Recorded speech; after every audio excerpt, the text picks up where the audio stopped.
अगर आपका रिश्ता टूटने वाला है, टूटने की कगार पर पहुंच गया है एंड आप चाहते हैं कि वो रिश्ता सेव रहे, टूटे ना, तो इसके लिए क्या एफर्ट्स आपको लगाने जरूरी है इस समय? आज करेंगे इसी बारे में बात। चलिए शुरू करते हैं इस वीडियो को।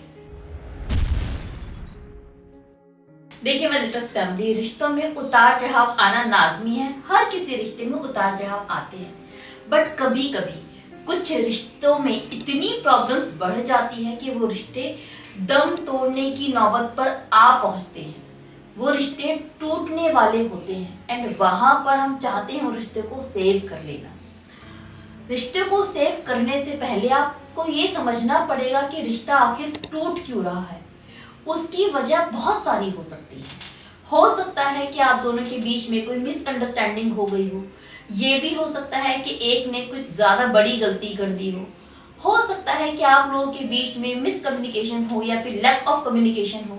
ये भी हो सकता है कि लॉन्ग डिस्टेंस हो रखा है आप दोनों का, या फिर सामने वाले की उम्मीदों पर आप खरे नहीं उतर पा रहे, सामने वाला आपकी उम्मीदों पे खरा नहीं उतर पा रहा। बहुत सारे रीजन है जिसके वजह से रिश्ते में प्रॉब्लम्स आती हैं, मनमुटाव होता है, बात नौबत आ जाती है ब्रेकअप की।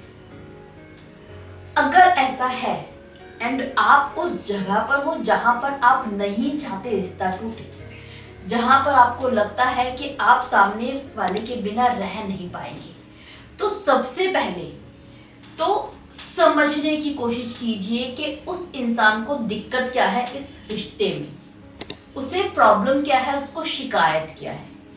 एक ओपन टॉक कीजिए उससे एंड पता कीजिए कि रिश्ते को तोड़ने के पीछे क्या रीजन है।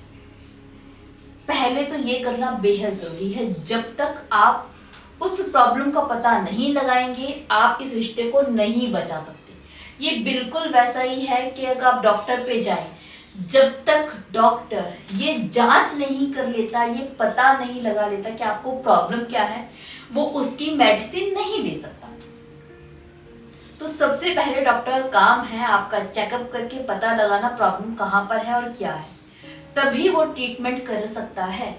सिमिलरली पता करिए कि प्रॉब्लम कहाँ पर है आपके पार्टनर को आपसे, तभी उसका सॉल्यूशन निकलेगा अकॉर्डिंगली। दूसरी बात आती है कि हाँ जी, आपको पता है कि आपके पार्टनर को आपसे कुछ शिकायत है, आपने जाने अनजाने कुछ गलतियां कर दी हैं। ऐसे में अपनी गलतियों के लिए सॉरी बोलना, अपने आप को एक्सप्लेन करना बहुत जरूरी है। एंड होप आप ये भी कर चुके होंगे, लेकिन यहाँ पर बात अटकती है कि इसके बाद भी सामने वाला नहीं मान रहा।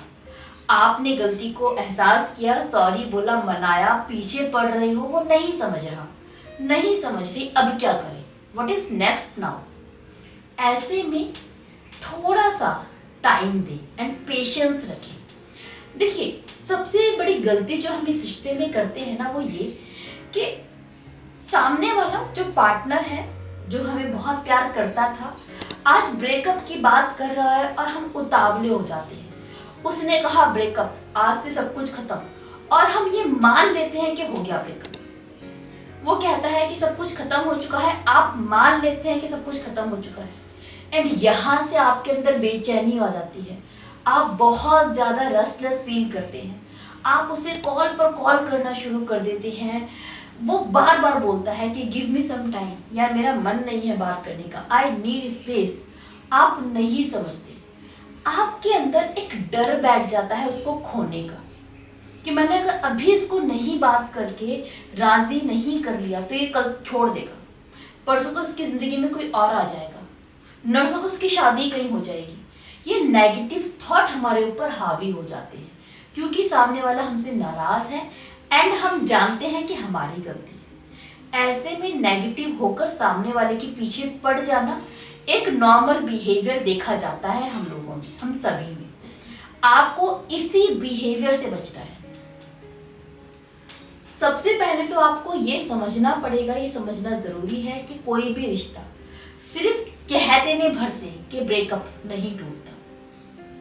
आई लव यू कहने से प्यार नहीं होता, आई हेट यू कहने से नफरत नहीं होती, एंड ब्रेकअप कहने से ब्रेकअप नहीं होता, क्योंकि ये सारी चीजें दिल से कनेक्ट करती हैं। इंसान गुस्से में भी ब्रेकअप का ही शब्द यूज करता है, लेकिन गुस्सा ठंडा होता है, वहीं पर ब्रेकअप वाली बात भी आई गई हो जाती है। इस समय आपका पार्टनर आपसे बहुत गुस्सा है एंड अब जब चाय पीते हो क्या करते हो? एकदम बिल्कुल खौली हुई चाय अपने मुंह में डाल लेते हो क्या?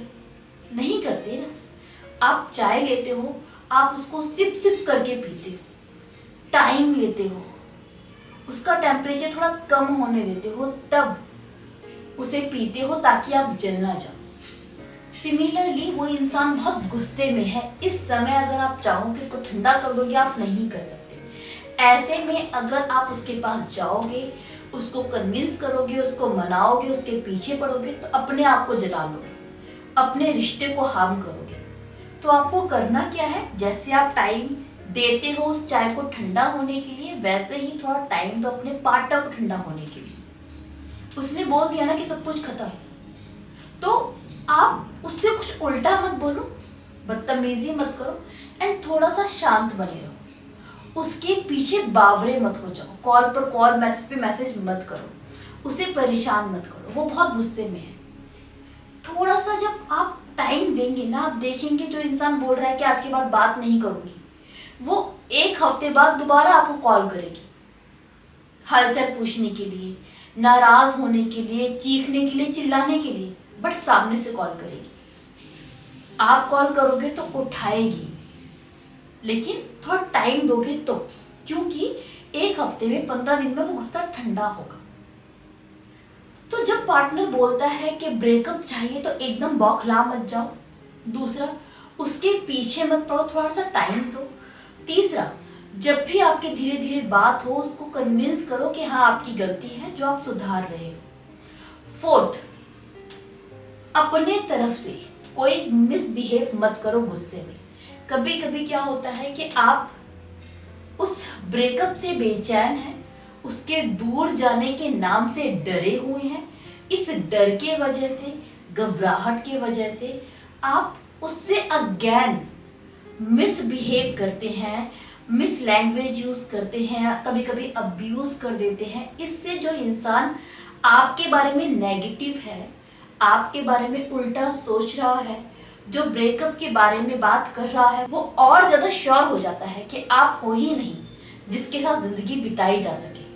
तो उसका गुस्सा जहाँ ठंडा होना चाहिए, वह और ज्यादा वो उबल जाता है गुस्से में। जो सिर्फ अभी तक सोच रहा है आपको छोड़ने की, वो डिसीजन पक्का कर लेता है कि आपको छोड़ना ही छोड़ना है। तो ये सब चीजें क्यों बिगड़ रही हैं? क्योंकि आप बहुत ज्यादा उतावले और बेचैन हो गए हैं उस इंसान के लिए। थोड़ा सा उसको स्पेस दीजिए, उसके गुस्से को थोड़ा ठंडा होने दीजिए एंड अपने तरफ से उसके लिए रिस्पेक्टफुल बिहेवियर बनाए रखिए। कितना भी प्रॉब्लम क्यों ना हो, बदतमीजी ना करें।